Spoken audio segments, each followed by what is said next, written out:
Walt, the market's finally paying attention to autonomous trucking. Wall Street Journal highlights Gatik in their partnership with Pepsi. Volvo comes out at Investor Day and says, "We want to haul autonomous freight as a service." And then we can't go by. We don't talk about Waymo. Waymo buys Apple's old proving ground. We'll get into that. And then Tesla's trying to hit the jackpot in Vegas while Einride goes public. But first, let's start with Gatik and Pepsi. What do you know about this? That's a hell of a mouthful. So we have a lot to cover today. So let's get at it. Gatik is not a company that we've spent a lot of time with. It seems like while Aurora and others are focused on long haul, which makes a lot of economic sense to me, and certainly tremendous opportunity there, Gatik, I think, is maybe more in that ending delivery. But this is obviously still autonomous. 40 trucks, Texas, Arizona, Arkansas. This is middle mile freight. Those are the words I was trying to come up with. These are real customer routes. So this is great. This is positive, and it just kind of underscores, I think, what I've been talking about for the last couple of podcasts, which is that the trucking side of autonomy seems to be in an inflection point. It is, and maybe the market's going to pay attention. Well, this is great news for Gatik. I've got to ask the question the market wants to know. Where's Walmart? We haven't heard much about that partnership lately. Pepsi's great, but where's Walmart? I feel like sometimes when a lot of these legacy companies, whether it's like on the actual transportation side, JB Hunt, or the retailers themselves, they're slow and then they're fast. I mean, Walmart and others should have a lot and be tech forward, but they've had such a good run in recent years that sometimes you get a little slow and lethargic in some of these things. But I think, as these opportunities arise, as OEMs and transportation providers are I think, pressured to embrace autonomy faster than they are today, I think you'll see a lot of that stuff happen pretty quickly. Walmart's not going to be left out on this. No, Walmart's been investing in innovation. They were or are still a partner of Gatik. We haven't heard anything. I'd be curious to see that. But the holy grail that everybody in autonomy wants, there's one company. If you talk to any executive in trucking, they want Costco.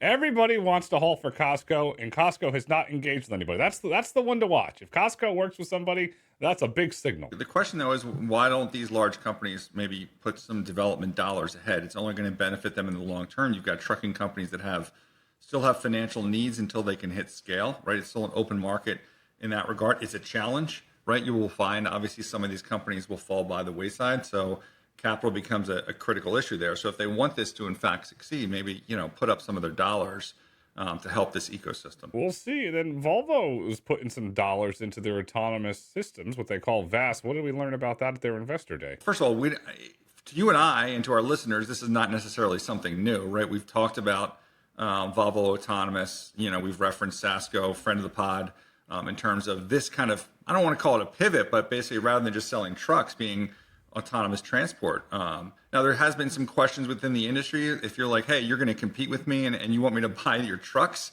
So we'll see how that goes over. But at some point, like, if that industry is not willing to quickly embrace autonomy, by all means, and Volvo, by the way, sees this as huge. They're targeting what they think is a $3 billion of autonomous transport revenue within 5 years, then kind of damn the torpedoes and full speed ahead. And for those other companies, if you decide not to use Volvo in the future, like, good luck. You have to find an alternative for trucks. What's your alternative? PACCAR, who's kicking the drivers, or forcing Aurora to put drivers back in the truck. So I think this is a good. It's good to see this kind of manifested. Like, we don't know what the internal politics are at Volvo, but certainly if they're delivering this to investors, then Sasco and team certainly have momentum in pushing this opportunity forward. I think VAS is a great idea. They call it transportation as a service. I know so certain friends in trucking will murder me for this comment, but I think it's a really good positive for Volvo. And frankly, I think it's something that more companies should follow. And as Volvo goes down this path, depending on where the politics land, you got to watch Daimler Truck. What do? They have the deal with Torque that they're the majority investor in. But the question is, do they try and get some of this pie? There's something to watch. Competition breeds innovation. Like I've said, I've lived this for 20, 30 years now. I've seen this in telco. That's exactly, I think, what you want. Again, some of that competition may fall by the wayside if they can't get the financing that's required before they hit scale. Volvo obviously has the means, as does Daimler.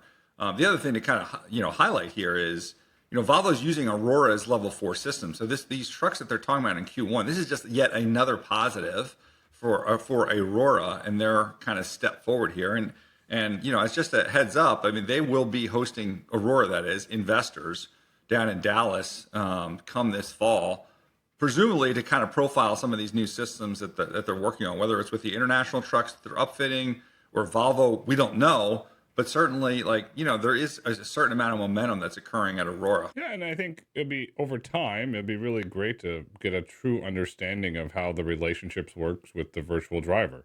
Is Aurora getting a per mile fee? Are they getting a general monthly licensing fee? It'd be really interesting to get some of those insights. I also wonder, I don't know if we talked about this last week, but Uber exiting some of its stake in Aurora. Uber Freight doesn't really get asked about on earnings calls. Again, it's a small portion of the opportunity that Uber has in terms of Uber Eats and on the ride side of things. But are they going to look back on this and kind of regret, maybe like they regret punting the autonomy technology ownership to Aurora in the first place by exiting that company and not embracing trucking more? This is still a sizable opportunity, not only in the U.S. But obviously globally. It seems a little odd given the amount of free cash flow that Uber generates to maybe not lean in on Uber Freight a bit more. I haven't heard any negatives about that other than it's just relative size to the overall entity. Uber Freight, in my opinion, just kind of seems to live outside of the Uber ecosystem. And when you talk about Uber with folks, Uber Freight never comes up unless you talk to trucking folks. I've always thought, and Bloomberg reported this, I think it was roughly 2 years ago, 18 months ago, that Uber was looking at spinning out Uber Freight. So perhaps that comes to fruition at some point. We'll see. What else do we have in the world of trucking autonomy? Is it Einride? Einride? I'm not sure how you pronounce this.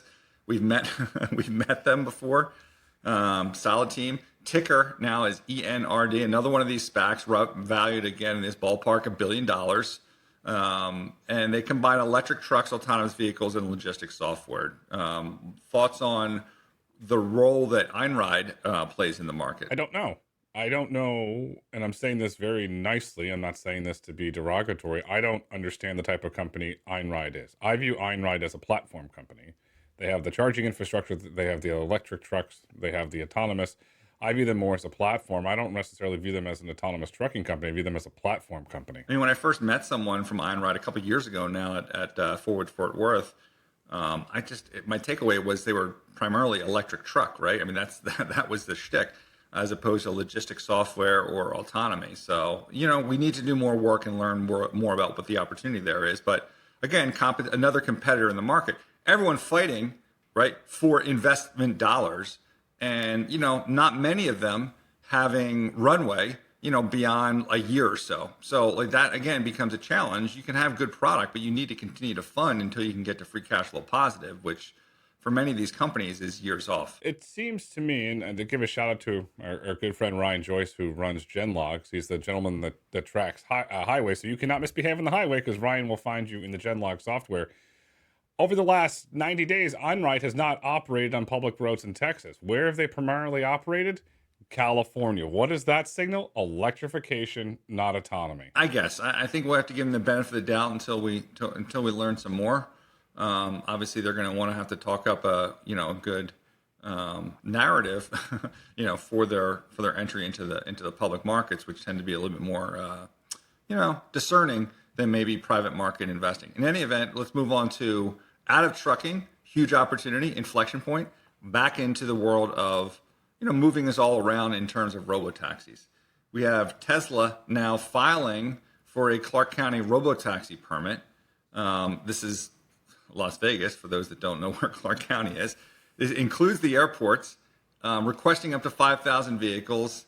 So look, this is to me, this is like the signal that we've gotten before. You and I were both at the Texas plant Giga. We saw the number of cybercars that were coming off the manufacturing line. We heard about the plans to add additional manufacturing line. All of the things you're like, why would you do all this unless you believed, you were getting closer to actually rolling this stuff out? Now, critics would be like, okay, well, there's a lot of, Cybertrucks in parking lots. They made a lot of Cybertrucks that weren't necessarily sold based on the production that was created. But like, I don't know, what was your kind of takeaway from this Vegas news? The Vegas news to me, marketing hype and trying to control the narrative. If you look at it, there's roughly 6,500 Uber drivers operating in the Vegas market. You could put 5,000 Robotaxis in it. And that's if it's approved up to that number. To me, it's a marketing message as Vegas emerges into a Robotaxi hub with Waymo getting ready to deploy their Motional deploying there. But to put this in perspective, Motional's fleet currently is 100 vehicles. So to me, I view it as marketing hype, and it worked very well as Tesla Roddy ran with it on X. I mean, they do have the boring tunnel that's in Vegas, so there's some relevance, I think, to that. But you're right. Maybe it doesn't take much to file a permit and to rein the other company you mentioned is Zoox. Zoox being one of their home markets where we've had spotty, performance there. But I don't know. Can you run 5,000 vehicles through that tunnel? Probably not. This is probably something for a bit broader than the tunnel. Realistically, this is just an assumption. You could probably operate 500 just to 600 Tesla Robotaxis in that market very comfortably, depending on how you restrain the ODD. And in other news, they talked about hitting 11 billion miles driven, so they keep tacking on miles. But on the same token, you have another press report profiling the limited number of cars that exist in Austin. So I think 59 was the number that was used. Again, not new information really to our listeners, as we continue to wait to see when they're going to ramp that to, a more meaningful number in Austin and also the ODD in terms of the unsupervised cars. Yeah, we need to look at Dallas as well. Our good friend David Moss and his friend Spencer that went on the cross Canada trip with him has been posting that for several days, unsupervised Robotaxi in Dallas has been down, and those numbers that have been public reported in Dallas are small. So we're looking to see density in the Tesla Robotaxi fleet. That's what I'm looking for. Now let's go to the market leader, Waymo. News that I thought for me was particularly interesting because it underscores kind of Apple's lack of ability to deliver new products in the market. Waymo acquired what was formerly the autonomy test site in Arizona that Apple did. You have like a city there and great, a test track, whatever it is, a bunch of different stuff. It was huge, 5,500 acres. They bought it for $220 million. Whatever. Like, we expect Waymo is going to continue to do their thing, right? But just underscores more so Apple is not, even under the new CEO. No, and there's a couple interesting things to point out. Originally, this was a Daimler Chrysler proving ground. It's in Whitman, Arizona, roughly about an hour and a half from the Mesa Magna plant where they're upfitted, so you can have a direct corridor between those two facilities. The other thing to point out, which you've covered Apple very well over years, it is a highly secretive environment. So perhaps they're going to start testing something out there, and they have a big overlap loop where, drum roll please, they can test at highway speeds. So you get secretive highway speeds and potential direct connection to the Mesa upfitting factory. I mean, that would be good if you want to test new OEMs, which we've always encouraged them to try and move to the next step and increase their volume. But is that really going to prevent someone from flying a drone over there and checking it out, or do satellite type photography, which is readily available to investors, let alone competitors? See, that's why we have Walt here. He thinks outside the box. Drones will be difficult, I believe, but satellite, yes, you win on that one. Yeah, you can't stop my satellite imagery unless you wrap the car, and even then you can just look at the shapes, easily analyzable. Anyway, let's move on to another autonomy company, Wayve, which we've talked about a lot. The UK-based company. I guess Uber's basically opening for the in-app interest list. People are getting on, I guess, waiting list to start using this thing. So just some sign that one of Uber's partners is making progress in the UK with Ford Mustang Mach-E's. Grayson, you've kind of knocked down, this concept of the Zoox box, and because who wants to be in there, and you're facing each other. If anyone's been to London, that's a similar kind of setup in a London taxi, which I like. Lots of legroom, lots of room. What I really want to get into, a Ford Mustang Mach-E versus one of those spacious, comfortable London taxis with the driver that knows everywhere they can go. That transport for London test is impossible. I watched that 60 Minutes segment on that. Was absolutely fascinating. It is not a robotaxi because it is being supervised. And I've got a bone to pick here. So you have to sign up for a wait list in order to get this. Now, here's the thing. I'm going to read this to you. This is a direct quote from the Uber wait list here. The interest list is the best way to stay informed and get ahead of the curve. By joining, you'll receive the latest updates and get the opportunity for early access to trips before the general public. Once the program is live, being on the list also boosts your chances of getting matched with a Wayve autonomous vehicle when you request a ride in the service area. Why does Uber continue to play this Russian roulette game? Why not just say, okay, we're doing an autonomy tier? Even if it's supervised, why not just do an autonomy tier instead of playing these games? Well, Uber has indicated to me that decision whether you want your own tier is based on the technology company. That is not Uber's decision. So maybe you should ask Wayve that. And I'm guessing in this case it's to build additional interest in their vehicles. Okay, pushback, I don't buy that. To me, I'll give you the answer, and I'll give you the very blunt. I think it's political, not to ruffle feathers with the drivers. That's just my opinion. Okay, well, I invite any autonomy company to go on the record and say, no, in fact, Uber is forcing us to be part of their tier as opposed to and as opposed to having this, a separate tier. And until that happens, I am believing Uber's description of this situation. So there you have it. Put up or shut up in this case, Grayson. I don't buy it, and I'll say this. Something smells. I don't buy it. Okay. Well, I know it's very warm and sticky in Florida these days, so I don't know. Maybe there's a solution to that. Shall we move on to the U.S. government and Baidu, which got added to the Pentagon's designation list. This is, this list of companies that the U.S. government says are effectively military companies. So obviously there's greater hurdles there. Was WeRide on that list in any form or shape? Or would this only be the car companies that they'd be dealing with? The way that I interpreted the list, and I didn't read it in depth, it was Baidu was the only one on the list. But I do want to point out a very important caveat. Based on the research that I've done, it appears, and this is not a fact, it appears that both Lyft and Uber do not have a contractual rideshare relationship with the Department of War.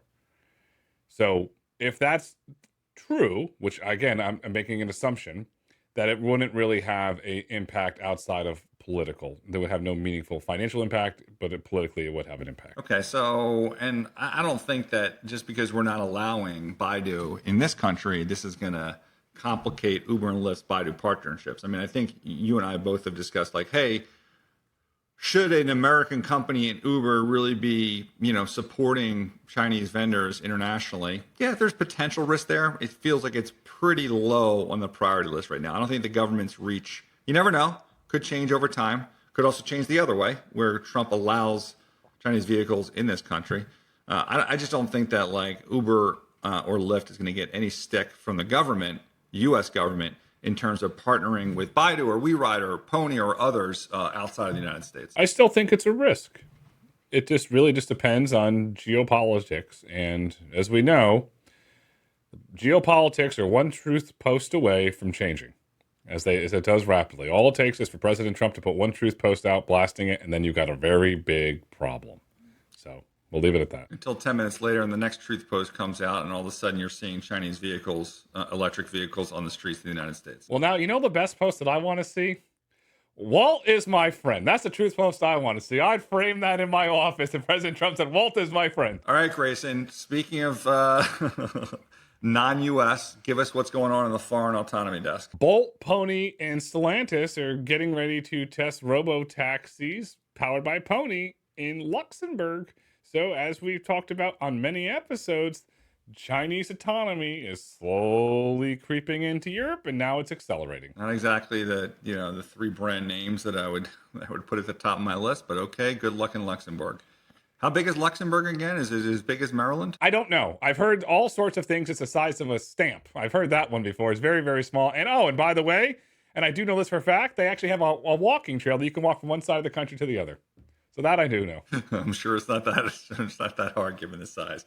What else is happening in the foreign autonomy desk? WeRide, who continues their push into Europe, and this time they're going to Slovakia. They're getting ready to deploy their L4 vehicles. The vehicles are due to arrive this month. So again, 2 Chinese companies, 2 European countries. It's moving along. Feels like WeRide is like overtaking. We used to like in prior episodes have like constant news flow from Waymo and Tesla. It seems like WeRide and trucking has taken the lead at least in terms of new news over the past month or so. Yeah, it's. I'll give WeRide credit where credit is due. Their team is doing a fantastic job of selling the narrative of what WeRide is building. So kudos to them for a great job from a messaging standpoint. Okay, I'd like to introduce something new to the Autonomy Markets podcast. My first attempt at a title for this is going to be called ADAS Corner. That's very unimaginative. So, for our listeners, give us some suggestions on what to call this. ADAS obviously requires you to be in the driver's seat, but life-changing in terms of anyone that's used Tesla's system. This last week I got invited to attend this thing, but I just couldn't make it happen. It was out in California, but Rivian started their R2 deliveries. Again, thanks to the Rivian team. Sorry I couldn't make it. This is the platform, right? The next version of the R2s, which will have LiDAR, will be the kind of move to level 4. So you got to start somewhere. And I think there is a revenue opportunity for ADAS alone in terms of driving sales, driving incremental revenue, maybe on a monthly subscription basis. But I guess the bigger question I have for you, Grayson, is where do you put Rivian's ability to ultimately get to a level 4, or even frankly to get to an ADAS performance level that they claim is going to be matching what I'm experiencing in my Model Y, within the next year or so? Uncertain. We do not have enough data to look at. I have not been for a ride in an L2 Rivian vehicle. I do not know anybody that's actually experienced it, so I think it's still early. It's a bold statement. I mean, it took Tesla a long time to get here. Yes, with the AI and all the tools, you can accelerate faster, but it's going to be a long slog. It's not going to be easy to achieve that system. Just look what GM's gone through with Super Cruise. And it's going to be a long, long slog. The big difference, I think, between GM and Rivian is just culture, right? And I think Rivian has a more like a Tesla-like culture. You can go end to end. You're not relying on OEM partnerships, not that GM is, but you're not a big behemoth like GM. Where our buddy Sterling is trying to change that. We thought he would be CEO at some point. I don't know. I haven't heard much news of that recently. But I think Rivian has that culture. Whether they have the capital to get to L4, which we know, level 4, full autonomy, which we know has been, a challenge. And there's a lot of people out there asking for money. Now, look, over time, these companies are going to fall by the wayside. There'll be fewer people asking for money, but it might be tougher to get. So I don't know, Rivian, again, happy to be now engaging with that team. And like always, as an American company, we certainly want them to succeed. Oh, totally. There's no doubt we want them to succeed. I just think it's going to be a lot harder than they realize. And then perhaps at some point, I would not be surprised if you see a major pivot where Rivian licenses the stack. Will not be surprised that happened. Sure, not surprised. We'll see what happens. Meanwhile, in terms of Tesla FSD, there's some people in Denmark that are going to be, enjoying what you and I have been enjoying for quite some time. FSD supervised got approved in Denmark.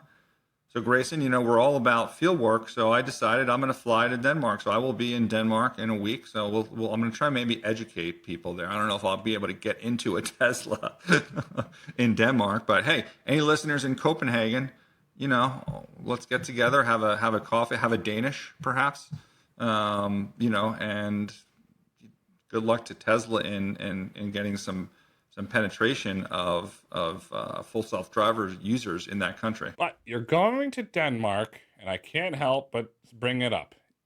David Moss. You got to pull David Moss. You got to go from one side of Denmark to the other without touching the wheel and videotape it. That's what you got to do. Come on, you got to live up to the Moss hype. I definitely do not have the same type of what's the word that I'm using?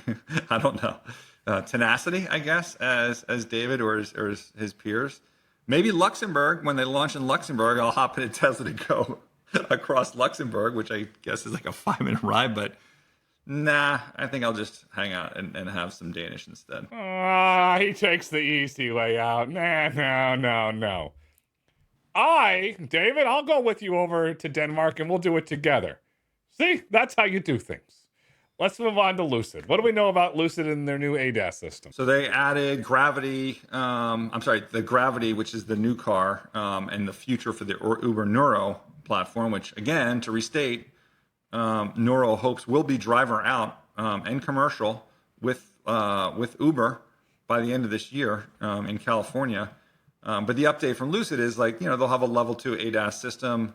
Again, ADAS gaining some momentum. And I think, again, I understand why. Like those people that experience it with Tesla understand the value. And it's a good kind of entry-level drug into level 4 and why that's going to be important. So I think you're just going to see this popping up on more and more cars. It'll be, kind of newer for Americans that, maybe don't have access to the Chinese markets where you've had some ADAS proliferation, quite robust there already. It's my belief that ADAS will become a gigantic revenue source for auto companies. I think it's very good. However, and we're starting to get some emerging data on this, something to watch. As you introduce higher versions of ADAS, L2, L2++, watch the insurance rates are starting to go higher and higher. And that's something to watch. Why would insurance rates go higher with the advent of ADAS? Because this is a conversation I've had with insurance companies. They say because of all the technology in the car, it's more expensive to replace in the event of a crash. My opinion, they don't properly know how to underwrite it. That's just my humble opinion. Well, I mean, that's not a positive for this space if you're saying that the underlying safety benefits don't offset the incremental cost of these cars. What I believe you're going to see, you will see either a new insurance company pop up, or you'll see companies such as what Tesla's doing, trying to get insurance license in all 50 states to do this. I would not be surprised. Didn't we already have a company that claimed that they're going to, you're going to get half off your insurance rates if you're driving a full self-driving with Tesla? Lemonade. Only available in certain states, though. I don't know. That sounds counterintuitive to me, so we'll see what happens. I just wanted to throw one last thing in here after our ADAS thing, just because we had so much fun with Uber Labs last week. There is one in the mail to me. I don't think, we had to record this a little bit earlier because I got to head to Denmark for some field work, as I already stated. So next week, maybe, or the week after, you'll see me in my Uber Lab shirt. Thank you, Uber, for sending that. And maybe we should just shout out more companies to get more merch. Happy to wear it, free advertising for whatever company. Well, I don't want to say whatever company. I will be discerning. I just won't wear whatever shirt gets sent to me. In any event, this is a long way of saying we have another lab, Nebius, which is the owner of Einride. On the autonomy side, Nebius is like a CoreWeave company, data centers, right? They're launching a physical AI living lab for UK and European robotic startups built with NVIDIA technology. So this lab thing, man, is catching on. And I think we really need to start up an autonomy labs. I know you have, what's the name of your AI thing that's Omega? Maybe you should call it Omega Labs. We've kicked that around. It's Autonomy AI. We've kicked it around. We call Autonomy AI Labs. And all of a sudden, we've got a massive valuation. That's when it seems like it's going. Labs is definitely the new thing, Grayson. Get on board. Road to Autonomy Labs, Omega Labs, something Labs. Well, we do have a lab, and we do have something cooking that will be coming out next week. So stay tuned for that. It's coming out in the media. We built something in our lab. So stay tuned for that. That's a little tease. That was the tease. Now what's on deck for next week, besides you having Danishes in Denmark while you do not go across the country without trying to touch the wheel? I looked at my calendar. I don't see much. I hope it stays that way since, aside from checking out FSD in Denmark, have some other good plans. SpaceX is launching their IPO tomorrow. So for me, that's obviously a big issue. And for those that are following Tesla, obviously there's a lot of speculation on, what kind of comes forward from there. So I think if you're Tesla, you probably want SpaceX. If you're a Tesla, kind of believer in their autonomy, you want SpaceX to do well. I think these things are interconnected in terms of their ability to help fund each other in one way or another and realize some synergies, TerraFab being a major part of that. So I think that's, it's not a make or break for Tesla, but it's important. I also wonder, not to go into conspiracy theory land, but does it make sense for all the good news of Tesla to be out, in this kind of period where SpaceX is trying to figure out whether they're going to roll them in or not? You don't know. Only time will tell, and we'll keep watching the headlines each week and breaking them down here on Autonomy Markets. The future is bright. The future is autonomous. The future is revenue. Walt, have a great time. I'm going to push you to go across that country without touching the wheel. And then we'll talk about it next week when you get back.